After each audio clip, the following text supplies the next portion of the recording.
여러분 안녕하십니까? 올해 처음으로 한반도에 상륙한 5호 태풍 장미, 부산에도 영향을 미쳤습니다.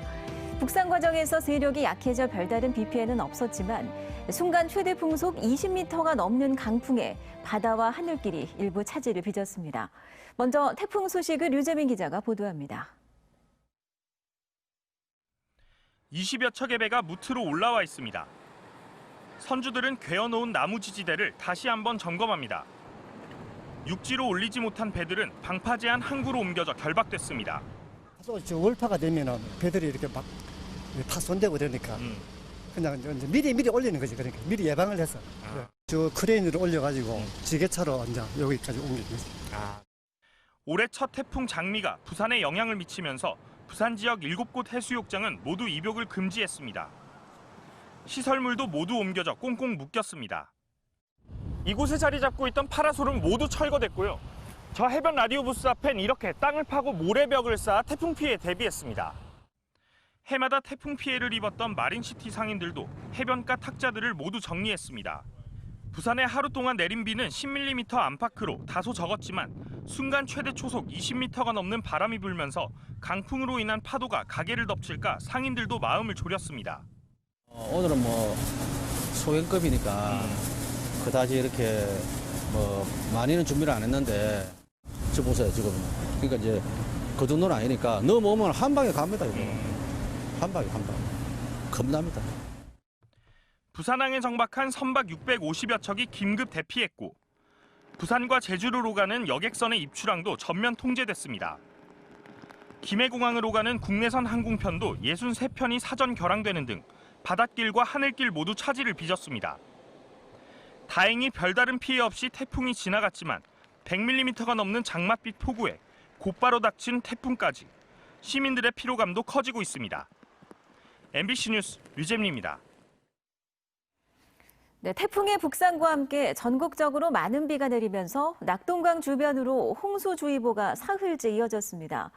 오후 들어 홍수특보는 해제됐지만 침수 지역에는 여전히 강물이 빠지지 않고 있어 주의가 필요한데요. 비 그친 뒤에도 산사태 우려 역시 여전합니다. 송광모 기자입니다. 북구 덕천교 인근입니다. 차량들이 오가던 도로는 강물로 가득 들어찼습니다.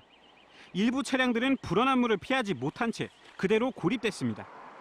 부산과 인근 지역에 내린 많은 비로 한때 4m 가까이 수위가 치솟아 낙동강 구포대교 주변에는 사흘째 홍수주의보가 발령됐습니다. 낙동강 수위가 조금씩 낮아지고 있지만 제가 서 있는 이 강 주변 생태공원에는 보시는 것처럼 물이 아직 빠지지 않고 있습니다. 오후 들어 강 수위가 점차 낮아지며 홍수특보는 해제됐지만 지대가 낮은 도로 곳곳에는 물이 빠지지 않아 차량 통제는 계속 이어졌습니다. 위에도 아직 비가 계속 내려오고 있으니까 좀 통제를 해제하기가 좀 그래가지고. 잦은 집중호우에다 태풍까지 겹치며 부산에는 산사태 특보도 내려졌습니다. 특히 부산 진구에는 산사태 주의보가, 동구와 수영구에는 이보다 더 심각한 경보 단계가 발령됐습니다. 산림청은 비가 그친 뒤에도 산사태는 언제든 일어날 수 있어 당분간 산 주위를 접근하는 것은 삼갈 필요가 있다고 밝혔습니다. 토양 내부에 물이 가장 중요한데 물이 다 빠지는 데는 토양의 성질에 따라서 다 각기 다르거든요. 아직 위험한 상황이 될 수도 있고. 기상청은 오늘 밤까지 부산에 최대 80mm의 비가 내린 뒤 그치겠다고 예보했습니다. 내일 새벽까지는 순간 최대 풍속, 초속 20m의 강한 바람이 불 것으로 예상돼 시설물 안전에도 유의할 것을 당부했습니다. MBC 뉴스 송광모입니다. 감염 경로를 알 수 없는 코로나19 확진 환자가 부산에서 또 발생했습니다. 의심 증상은 지난주부터 나타났는데도 제때 병원에 가지 않아 일주일이 지나서야 확진 판정을 받았습니다. 그 사이 부산역에서 KTX를 타고 서울을 다녀왔고 부산의 음식점 여러 곳을 다녀간 것으로 확인됐습니다. 이만은 기자입니다. 부산의 174번째 코로나19 확진 환자는 사하구에 거주하는 50대 여성입니다. 지난 3일부터 발열과 근육통 등 의심 증상이 시작됐는데 대수롭지 않게 여기다가 8일이 돼서야 의료기관을 방문했습니다. 이 환자는 지난 1일 서울에 가기 위해 부산역을 찾았습니다. 3층 푸드코트 내 음식점에서 식사를 하고 KTX를 이용해 서울에 갔다가 사흘밤을 보낸 뒤 4일 부산에 돌아왔습니다. 같은 날 사하구의 한 추어탕 집을 다녀갔고 8일에는 칼국수집을 다녀갔습니다. 부산시는 바이러스 확산 가능성이 높은 8월 1일부터 8일 사이 일주일간의 동선을 홈페이지에 공개하고 접촉자 파악에 나섰습니다. 동일 시간대에 식당을 이용하신 분이 많아 접촉자를 모두 확인하지 못하여 동선을 공개하였습니다. 이 환자는 해외 유입이나 선박과의 관련도 없어 감염 경로를 알 수 없는 깜깜이 감염 사례로 분류됐습니다. 지난달에 대전을, 이달에는 서울을 방문한 적이 있지만 감염 경로를 추정하기 어렵습니다. 가족을 포함해 접촉자를 24명으로 특정했지만 확진 환자가 다녀간 음식점들과 부산역 등에서 접촉자가 더 나올 가능성도 배제할 수 없습니다. 이분이 7월 중에는 대전을 방문한 이력이 있고 8월 초에 서울을 방문한 이력이 있기 때문에 전국적으로 이 확진자와 이 환자의 동선 간에 겹치는 동선이 있는지 이 부분은 확인 중에 있습니다. 부산에서는 지난 4일에도 감천항에 정박 중이던 어선의 선장이 170번 확진 환자로 판정됐었는데 감염 경로를 알 수 없어 깜깜이 사례로 분류됐었습니다.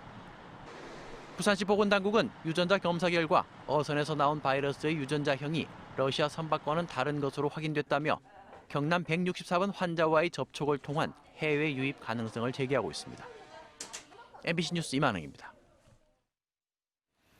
해양수산부가 오는 2022년 준공을 목표로 북항 재개발 1단계 사업의 기반시설 공사에 속도를 내고 있습니다. 연말에는 75%까지 공정률을 끌어올린다는 계획인데요. 공공성도 보다 강화하기로 했습니다. 이도원 기자입니다. 해양수산부가 올해 말까지 목표하는 북항 재개발 1단계 사업 공정률은 75%, 마리나 시설과 1-2단계 사업 구간 공사를 잇따라 착공한 가운데 오는 2022년 초에 준공을 목표로 공사에 속도를 냅니다. 시민들이 접근하도록 오는 12월에는 친수공원을 임시로 개방합니다. 공공시설 비율은 73%를 유지하는데 경관수로와 캠핑장, 해양 레포츠 콤플렉스 등이 들어섭니다. 역사성이 있는 일부들은 최대한 보존하고 주변을 역사 문화공원으로 조성합니다. 북항 재개발 1단계 사업은 공정 한 66% 정도 진행하고 있습니다. 연말까지 75% 목표인데 달성이 무난할 거로 예상되고 있고요. 22년 초에 준공하기 위해서 지금 공공성을 확보하는 데 최선을 다해서 논란이 된 생활형 숙박시설과 관련해 해수부는 부산시에서 구성 중인 민원해소협의체에 참여해 시민단체와 동구청의 의견을 반영하고 협의하겠다고 밝혔습니다. 정치권에서도 이 부분에 대한 관심과 공공성 강화를 주문하고 있습니다. 북항 재개발이 일부 시민들이 우려하는 대로 아파트화되어서 거기에 거주하는 시민들만의 독점적인 공간으로 되어서는 곤란하다. 해수부는 공공성을 강화하는 방향으로 문화관광 콘텐츠 확충과 랜드마크 부지 재설계도 해나가겠다는 계획입니다. MBC 뉴스 이두원입니다. 3명이 숨진 지하차도 사고와 관련해 부산경찰청이 오늘 오전 수사관을 동구청에 보내 초량 지하차도 관리부서인 도시안전과와 건설과 사무실을 압수수색했습니다. 경찰 수사팀은 호우 경보 당시 대책회의 개최와 지하차도 통제 조치 등 행정안전부 지침이 제대로 지켜졌는지 관련 자료를 확보했습니다. 또 경찰은 담당 공무원과 간부의 휴대전화를 압수해서 구청 측의 상황 인지와 대응에 문제가 없었는지 확인할 계획입니다. 오늘 오전 10시 50분쯤 강서구 화전동해 한 교차로에서 1톤 트럭이 5톤 트럭과 충돌했습니다. 이 사고로 1톤 트럭에 타고 있던 50살 A씨가 다리를 크게 다쳐 병원으로 옮겨져 치료를 받고 있습니다. 또 오늘 낮 12시 40분쯤엔 강서구 송정동 도로를 달리던 2.5톤 트럭이 인도 가로수를 들이받은 뒤 하천으로 추락했습니다. 트럭 운전자는 사고 직후 운전석을 빠져나왔으며 경찰은 정확한 경위를 조사하고 있습니다. 오늘 새벽 2시 10분쯤 기장군 정관읍 모 건물 차량용 승강기 바닥에 20대 남성 A씨가 숨져 있는 것을 신고를 받고 출동한 경찰과 소방구조대원 등이 발견했습니다. 경찰은 어제 저녁 A씨가 쓰레기를 버리러 나간 뒤 돌아오지 않았다는 노래방 업주의 진술을 확보했습니다. 경찰은 A씨가 승객용 승강기 고장으로 차량용 승강기를 타려다 5층에서 추락한 것으로 보고 정확한 경위를 조사하고 있습니다. 부산시가 오늘 오전 태풍 대비 재난안전대책본부를 가동했습니다. 구군 비상근무자를 제해 취약 지역에 배치하고 강풍과 집중호우에 대비해 시설을 점검했습니다. 침수 피해를 막기 위해 배수 펌프장 59곳과 빗물 저류 시설 또 침수 피해가 잦은 하수관에 대해서도 점검에 나섰습니다. 국립수산과학원이 북상하는 제5호 태풍 장미와 관련해 양식장 관리를 철저히 해줄 것을 당부했습니다. 수과원은 태풍 경로에 위치한 양식장에서는 태풍 접근 전부터 태풍이 완전히 소멸되고 사육 환경이 호전될 때까지 사료 공급을 중단하는 것이 좋다고 밝혔습니다. 또 육상 수조 양식장에서는 정전으로 인한 취수 중단에 대비해 비상 발전기를 점검하고 용존 산소 부족에 대비한 산소 공급 장치 등을 준비해야 한다고 덧붙였습니다. 특히 지난 집중호우 때 바다로 떠내려온 잡목 등 부유물에 대한 양식장 시설물 손상이 우려된다며 사전에 철저한 점검과 대비를 강조했습니다. 부산의 경제 성장률이 저조한 것은 고성장 IT 제조업이 발달하지 못하고 특정 서비스업만 성장하는 산업 구조 때문이라는 분석이 나왔습니다.